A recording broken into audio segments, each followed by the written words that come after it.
About 2023. So we actually did our first transaction with our client APOC. Probably no one knows that client, but they're in the airplane industry, and what they do is they are actually full onto the circular part of the aircraft industry.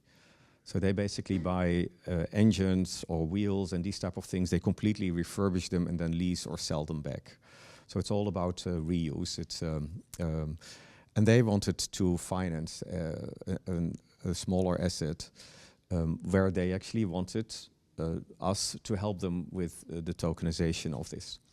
And it was very exciting, but also still quite a hard journey. So although we did all the internal stuff, making then the step to a client, again, you need to step up some of the elements, but also we discovered that some things were just not clear. So I think the biggest challenge in this space is not the technology. Absolutely not. The technology part, I would almost say, it's one of the easiest elements in it. So we worked with, amongst others, Bitbond, but what you see is that the and Fireblocks. But what you see is that it's just all about API integrations and these type of things. The hard part was a lot in the legal part, because in the Netherlands there's no regulation about can you now actually own a digital native token, which is actually a bond.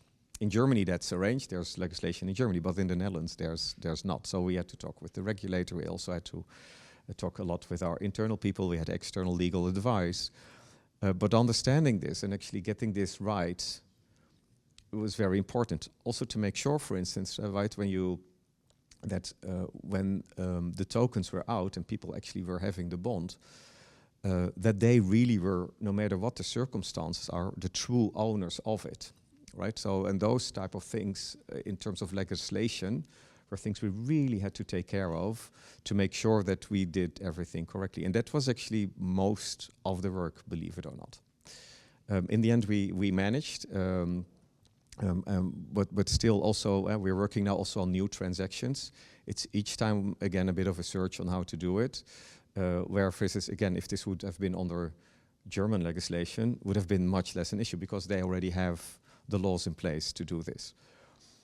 Now, one of the other things which is also interesting to see is I got a lot of questions when we went online. Why did you go for Stellar? Why did you go even for an open protocol?